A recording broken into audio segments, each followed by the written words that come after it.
episode 40 of the Bithell Games Podcast. I'm Alexander Slawinski. And I, 39 episodes later, am still Mike Bithell. Each week, we talk games, what it's like to make games, and the random stuff we don't generally find time to talk about because we are playing and or making games. Show notes. Thanks to everyone who's been leaving a review for Subsurface Circular on your platform of choice. On Steam, we've reached the overwhelmingly positive stat, and we are absolutely chuffed. Can I say chuffed? Chuffed's a weird one because I feel like it has a root, like, that might be rude. I don't know. It's one of those ones where it's this comes up a lot in English, especially in English kind of phrases where you're saying something and you're like, oh no, that's massively homophobic and I'd not considered up to this point, you know. So chuffed might be like a really kind of strong slur for a group of people. If it is, then I'm sure Alexander would apologize wholeheartedly. We are pleased. We are pleased. We are very pleased. We are giddy with delirious excitement. If you're a voting member of any organization, it's cool if, with year end coming up, you think about us. It's nice. I like that. Don't be needy, Alexander. It's fine. It's cool. Or not. Cool. Whatever. It's fine. Whatever. We're here. We're hanging out. It's fine. Yeah. Mike, what are you playing? Nothing. I'm juggling lots and lots of work and a wedding, so I've not really played anything. How about yourself?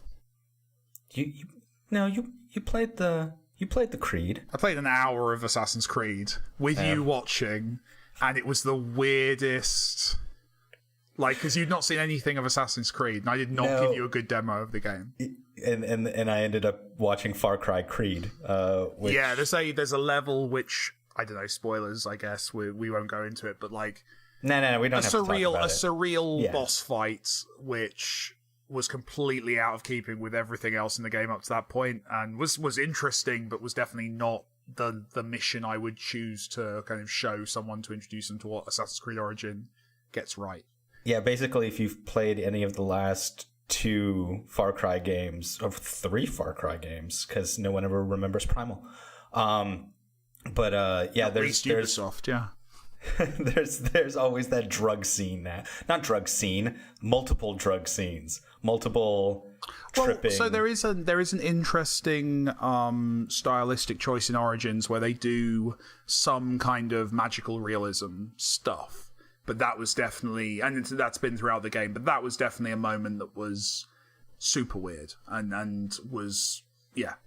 I've said it's a surreal boss fight. Everyone who's played it knows what I'm talking about. Everyone who hasn't, that's a surprise that's waiting for you.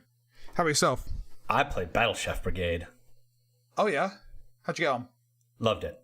I don't know anything about this game, so talk to me as if you would a fool. So Battle...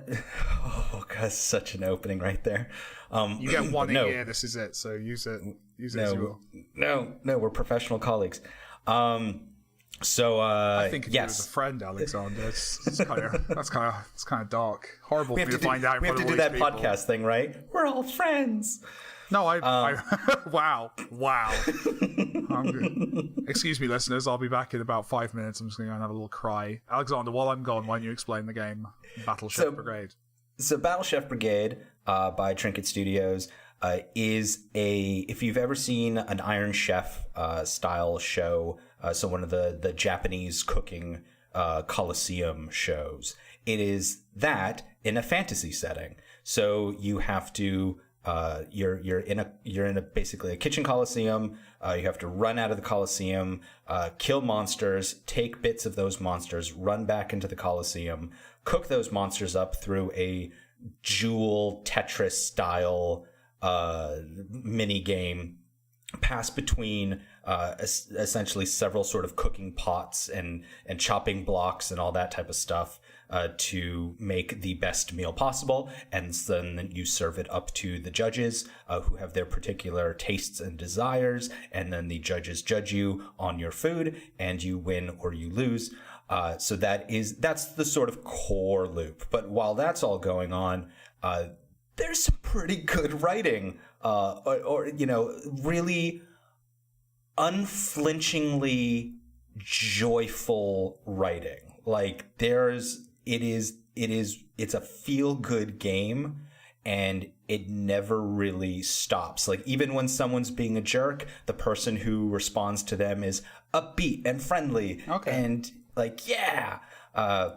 It's like, oh, I, you know, a lot of empathy, right? Like, I understand why you're upset and I want to try to help you, like, you know, get over that, which is not the world, I mean, at least I live in anymore.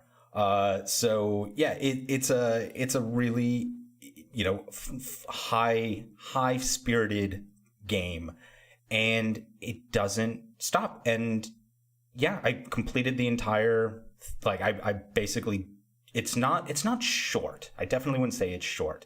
It's not Subsurface Circular. No, it's definitely not that. But also just as positively reviewed at the moment. It's getting good reviews. That was such a humble brag. That physically hurt me. That was. God. Carry on.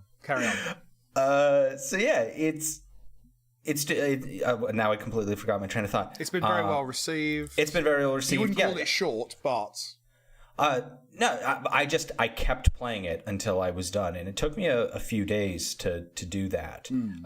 And I felt really satisfied by the end of it. I really wanted more. The mechanics that are in it, they did a really good job with, and it introduces this incredible world that, like, I'm super jealous of. Like, I wish we could do stuff with it. Like, it's really cool and it's really fun, and this idea of kitchen coliseums in a fantasy setting, and that everything in the world revolves around you know, not just killing monsters for their hide, but they actually kill the monsters and then cook them.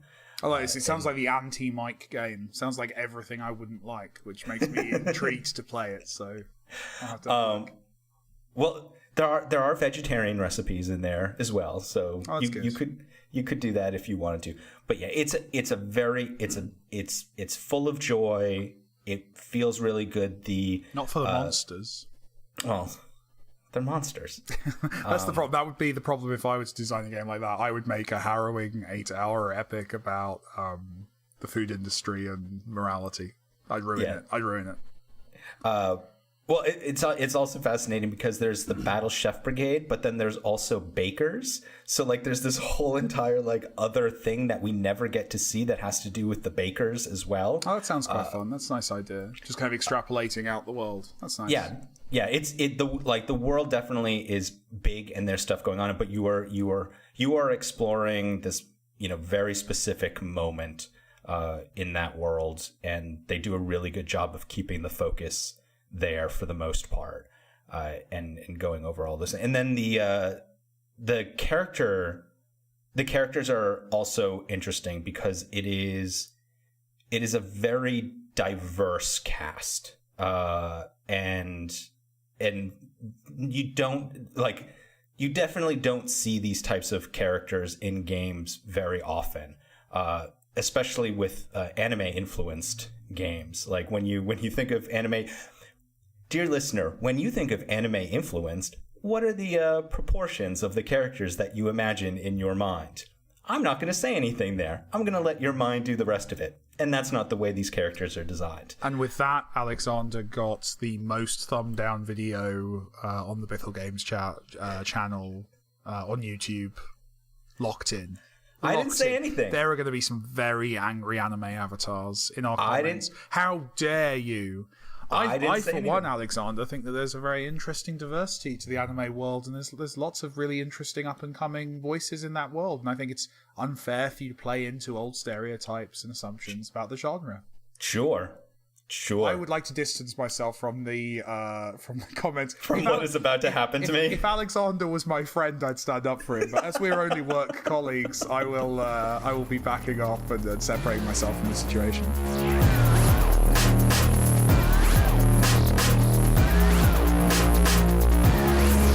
And now it's time for what's going on at the studio and pensions.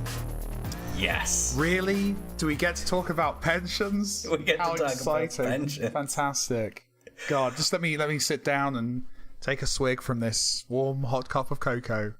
And now tell me about pensions. So pensions or retirement or any of these things, especially if you're one of the listeners out there who is either in the games industry or wants to be in the games industry, it's challenging, and the money may not be there for us at the end of the road. And it's interesting because the UK, for example, has recently implemented a concept that has been fairly standard-ish in the States for a while with the pension system that's being implemented here.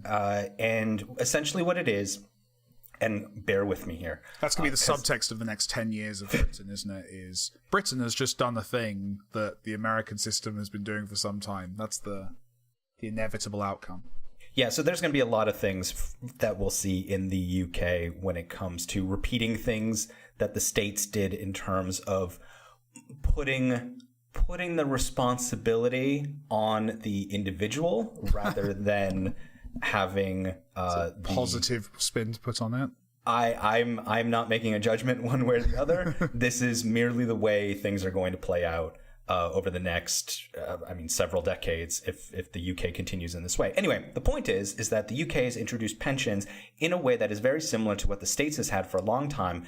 And for those of you who are currently working or getting out of school and getting your first job, you will probably stumble across something called a 401k or 403b in the States. And other countries have similar types of things as well. I'm really not going to bore you with the details. The key Alexander, you already have. The key takeaway here is that as much as you might be going, you know what, I'm not getting paid that much anyway, why would I contribute to these pensions or these 401ks or 403bs? The reason is free money. And that's kind of the key point here is that, so for example, in the UK, as they are currently introducing this right now, the government standard is that for every 1% of your salary that you contribute, your company matches 1%. This will go up to 2% in the next fiscal year, which starts in April. And then it goes up to 5% for the employee and 3% for the employer the following year. And that's pretty much locked in for a little bit as of right now. In the States, you have a similar thing where a percentage of your salary is matched by your company. And you should not skip over this. And yes, even if you're not making that much, and yes, everyone's getting squeezed right now, the reason you don't skip over this is it's free money coming to you from your company. And this is where the joy of compound interest comes in. Compound interest being this thing. If you ever write a book, I want you to call it The Joy of Compound Interest. I will. But like some 70s guys kind of at a bank. It's going to be great. But the thing about compound interest is that it's something that certainly in your 20s, like you're really just, it's not making a difference. It doesn't look like anything. And then by the time you're in your 30s, you start to notice, wait a second, there's a nice little chunk of change starting to show up here. And then during your 40s and your 50s, that money is making money off of the money that's already in your account, and that pool keeps getting bigger. So that pool, basically makes money off of itself. So that by the time you make it to retirement, and yes, you should probably speculate that you're going to make it to retirement, because yes, we all do that thing where it's like, I'm never going to see retirement. I'm going to live the rock and roll lifestyle. If you're listening to this and you're past 28, sorry, you're past the rock and roll age. So yeah, probably should plan for it.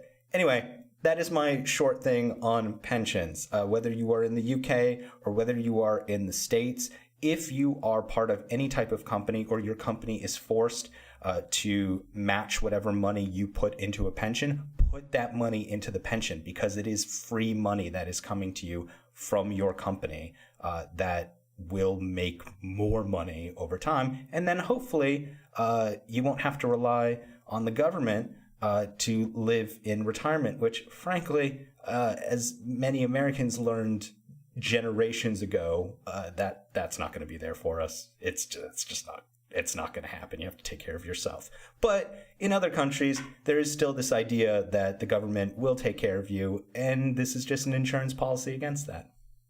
Capitalism is here to stay. Alexander dropping knowledge from the USA. 1, 2, 3. I wanna thank you for reading the Freedom Mail again. Boom, boom, boom, boom, boom, boom, boom. Thank you for reading the Freedom Mail again. Boom, boom, boom, boom, boom, boom, boom. Hi, My name is Adam. My And name's even though I work as a regular employee at a big IT corporation, I am quite interested in game development as well as the world of software business in general. I started noticing that for some reviewers, the recurring revenue in games as service concepts are almost a betrayal of consumer by the publisher or developer. On the other hand, in the general software business world, there are quite a lot of small software as a service shops that can ask from their customers tens of hundreds of dollars a month, and their customers are happy to be paying for the service. Do you think this business model could be replicated in game dev as well? I mean, outside of large MMOs.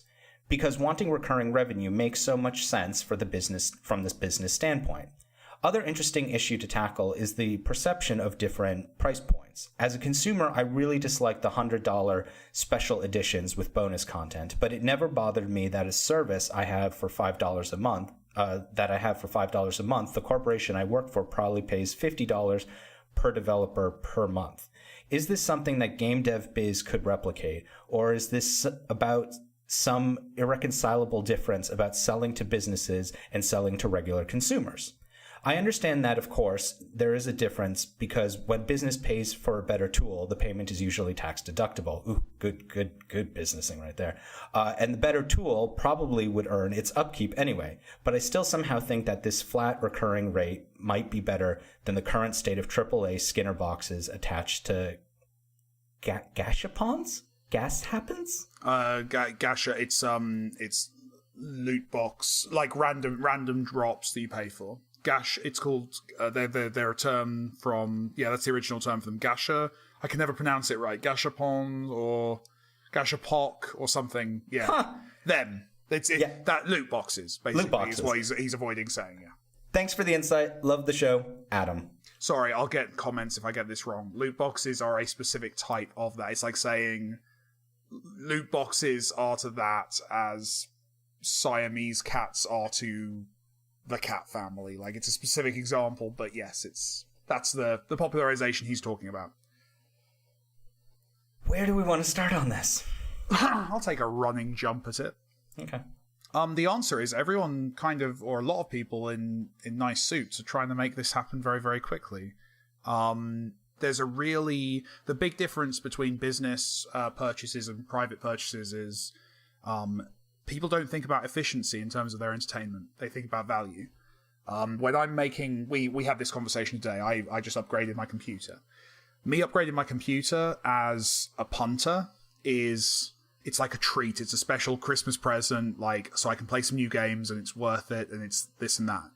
As a business, me buying a new computer maybe adds 10 minutes of efficiency to my day every day, but as a business it makes sense that that's actually worth quite a bit of money to us for me to be better at my job and more productive. Individuals don't think like that. We think about entertainment as a thing we spend money on and treat ourselves to. So it's very hard to go to a user and say, hey, drop, $50 a month and we will take care of all of your movies, video games and television for that, all inclusive. Go for it. That's a very hard thing to say to consumers. It would probably sell well to like a specialist kind of nerdy audience, but to a mainstream it doesn't work. You only have to look at something like Netflix and how cheap that is versus how much content you actually get through that subscription to see kind of where the challenges are. And with games, historically, we've put a larger price point on, a unit. An Assassin's Creed costs more than a movie. And the models do exist. Not in terms of production, in terms of consumer costs. Sorry, carry on. The models do exist in terms of games that are available on Netflix-like services. People are trying to make the Netflix of games, but the problem they have there is the upper cap on consumer scale. So like Netflix can be on everything, and therefore I forget what the most recent number for Netflix is, but it's tens of millions, if not over 100 million subscribers to Netflix. It's crazy high, and there aren't that many Xboxes. You know, like if you're Sony or Microsoft and you're like, let's make Netflix for Xbox, the problem you have is you're limited. Your audience, the upper limit of the audience that can actually, subscribe is owners of Xboxes. Whereas with Netflix, it's anyone who owns an electronic device in the world can have a Netflix account and would see value in it. This is what OnLive was trying to solve, man, all those years ago. So it's a tricky one, and it's so that's where and obviously if you're not a platform holder, you run into problems because I can't buy a game on PC and then automatically get onto PlayStation and have that. There are a couple of games have done it. I think Portal actually was allowed for cross-purchase onto console, but unless you're literally Valve, it's a very tricky thing to do. I know behind the scenes some developers are trying to get that stuff done. So it's a really tricky one. There's not really, short of, I guess, mobile games are probably the only place you could realistically do this. And on mobile, no one wants to pay for games full stop unless they're paying for in-game purchases and doing it that way. So like a subscription model for games is a tough one at the moment. I'm not convinced by it unless... There's also this... I know. The thing about this industry is it is cutting edge, and the business models that get introduced are always different. Like, you can get whiplash by the business models that change every 2 to 4 years, if that, right? If that.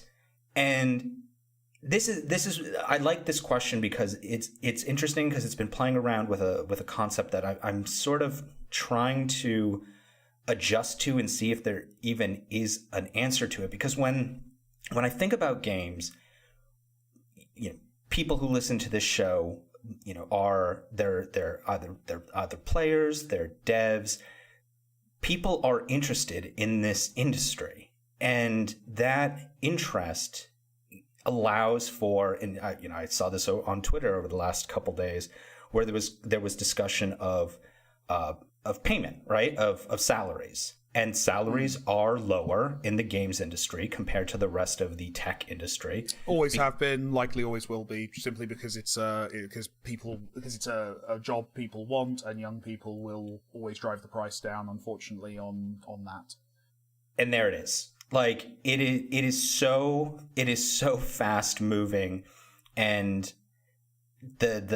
all the different things that are at play here create this ecosystem that we have new models. We have, I'm watching right now, like I'm watching on Twitter as someone who I respect from a marketing standpoint is talking about, the thing right now is this race to the bottom. There's always a race to a bottom. Like on every platform, there's always a race to the bottom. And I've just seen the exact same person pop up. I know exactly who you're talking about. Yeah. Hey, dude. But there is this there is always a race to the bottom. Yeah. And you have, so you get you definitely get your Blizzard with your World of Warcraft, but then all the rest of those folks who show up over the next 3 to 4 years, who get hundreds of millions of dollars in investment and just can't stake their claim. Okay, we can't charge $15 a month like Warcraft can, so what do we do? And that's how we ended up with, a free-to-play MMO thing. And then that free-to-play... Well, that's what, and we're seeing it right now. I mean, I love the studio, but Fortnite, right, has done free-to-play PUBG. That cycle took, 6 months from PUBG kind of coming out and hitting it big to a major company creating a free version of it. Like, yeah, I mean... But that's, it's cyclical, like you say. I think we are in a very weird position. I think we are in uncharted territory a little bit with this stuff right now. But when Adam brings up, discussing software as a service in games, I go, okay, but we already have freemium, and freemium seems to be that specter that's always there to whoever right now gets people to pay a premium. somebody else is going to come along very shortly and undercut them. And someone else is going to come along and undercut them. And then someone's going to come along and make a free-to-play version of that. And then the free-to-play version is going to get a ton of attention. And then everyone's going to try to do that. But to do free-to-play, the amount of financial backing you need to survive that in-between space is massive. But I don't think it's the only option. I think there is... I mean, I've been thinking about this a lot recently in terms of like Patreon. So successful Patreon accounts. The brilliant thing there is that's people who are... So Patreon, for anyone listening, you pay a subscription to a person and their output. And usually just get everything they make for free. And I must admit to having daydreamed of like, well, you know, if we had a Patreon where people could spend £1 a month and get every game we make ever for free as a result of doing that, would we make more money? Like, there's an argument that you'd actually get a much more steady and trustworthy source of income on top of whatever you're making elsewhere, just from having that very stable background noise. Now, I don't think Patreon's right for us for lots of reasons, but there is a potential here for kind of subscription to a studio or subscription. And I've heard this from a couple of this kind of, I can imagine if one of the big indie publishers right now went, you know what? We're going to be the Netflix of games, but we're only going to be the Netflix for our kind of games. Give us £2 a month and you can have access to any game we publish. And I will tell you exactly right now, without a shadow of a doubt, what happens next. Hey, everyone, you want to hey, support us. It's going to be $5 a month, and you know we're gonna make a video for you every month, and you get all of our games that come out, that have been come out and will come out for free. And we're so grateful for your $5 a month. Within 3 months, because that's just the way the industry works, there's going to be someone who comes out with a version that is $3 a month, and they're going to add in a bunch of other extras. Now, they're going to screw that up the same way they did Kickstarter, and they won't be able to achieve all of it. But it doesn't matter because they made all these promises, and they got your hopes and dreams. Hold on, still not done yet. Yeah, no, still not done yet.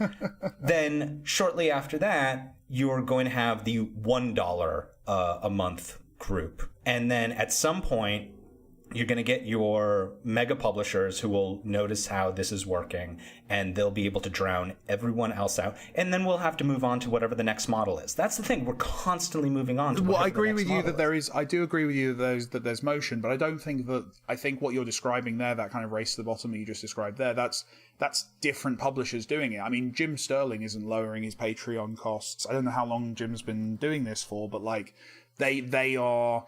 He is lasting. Other people are seeing what other people saw. I think I'm giving Jim Sterling the right amount of credit. I think he was one of the first kind of the big names to go Patreon backed. He did his thing. His has gone very well. Then you see other people copy his idea. They do almost as well. They're doing things.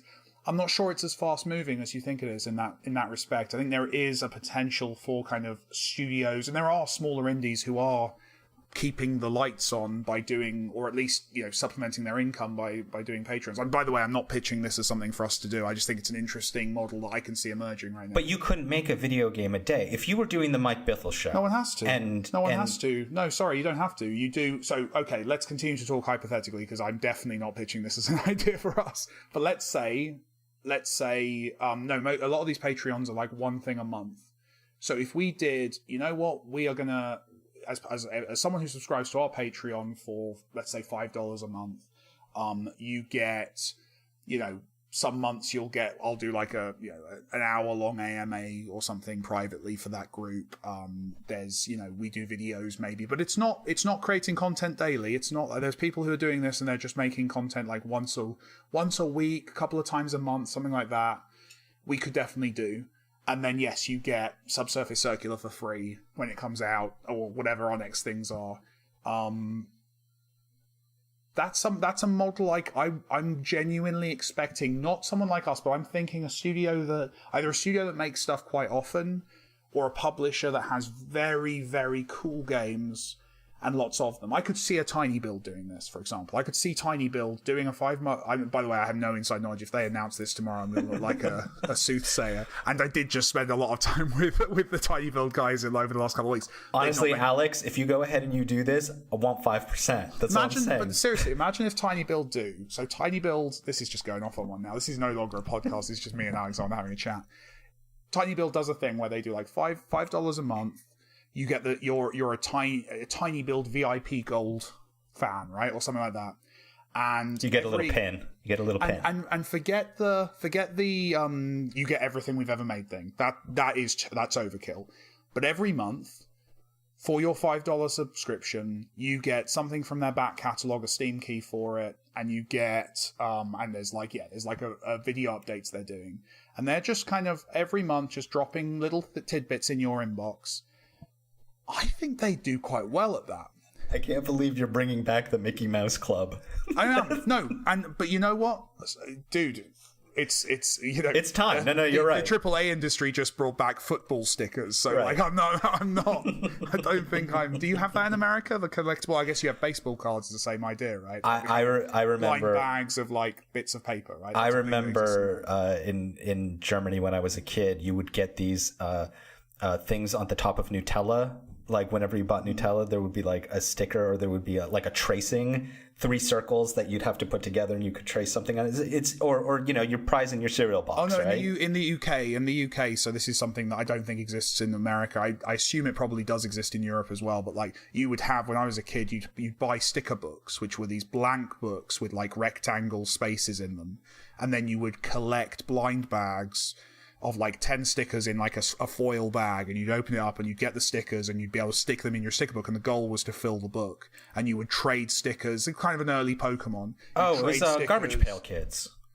Yeah, exactly, or baseball cards or whatever in America. But yes, we had that kind of thing, and that's what I'm saying is that's a loot box. I've just described a loot box. So if we can bring back loot box, let's bring back the Mickey Mouse Club for Tiny Build. Yeah. I think you need I don't think it works for us because we don't release stuff quickly enough. But if you're a publisher and you have kind of a rolling stock of content, that's that kind of product as a service. I can see it working. I really can, especially if it offers a saving, because I assume, and this is where you can wear the business hat, I assume making less but more consistently and predictably is better from like a cash flow perspective. And it's not just better from a cash flow perspective, it's better for acquisitions and investors. Tiny Build would just get like a money, a predictable-ish amount of money every month that they would get coming in. I'm waiting for someone to do it. I really think that's going to come in. It can't be us. It's not right for us. But I can see. I wouldn't be shocked if a Tiny Build or Team 17 or one of these kind of mid-level indie publishers or top-level indie publishers could pull it off, and that's your games as a service. I can see that working, and I think, arguably, right, that's sort of what Humble Monthly is.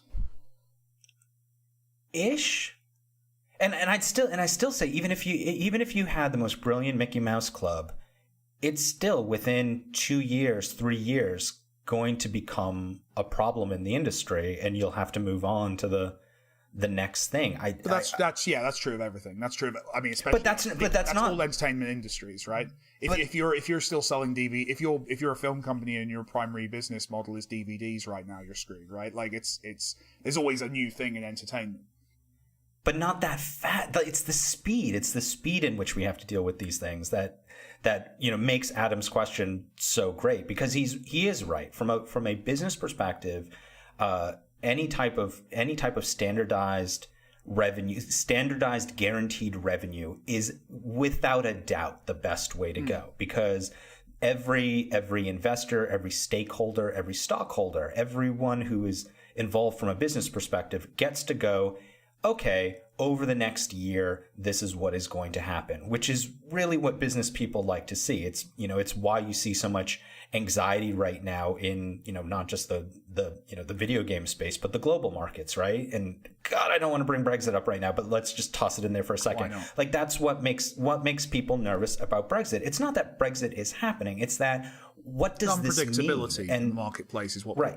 And markets hate unpredictability. Do you think bringing it back to games and away from geopolitical situations, like, do you think though that it's almost an inevitable side effect of developers, like power being given to developers, because we're now able to sell stuff? Back when there were 5 publishers or 10 publishers, like back when everything had to be going through a publisher, that standardized things, because essentially developers will work for hire across the board, and you would have just publishers investing and selling, and the revenue would even out over the course. I mean, obviously you still had Christmas, you still had these things, but it was a much more stable. There was one company that was releasing 10 games, rather than now where you've got 10 companies releasing 1 game each.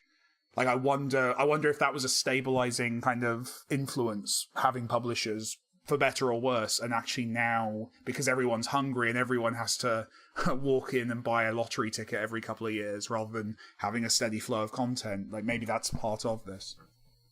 I mean, we've talked about this on the show before, that like developers don't have the fortitude when it comes to holding on to a price point. But it's more than that, though. It's like it's a game being a hit or not. You know, it's a hit-driven industry, so inevitably any specific developer is going to make a hit, and they're going to make 5 games that just about scrape by. That's generally, unless you are like a top tier, one of the 10 great studios, you are probably going to make a great thing and then a bunch of stuff that does all right, and then a great thing and a bunch of stuff that does all right.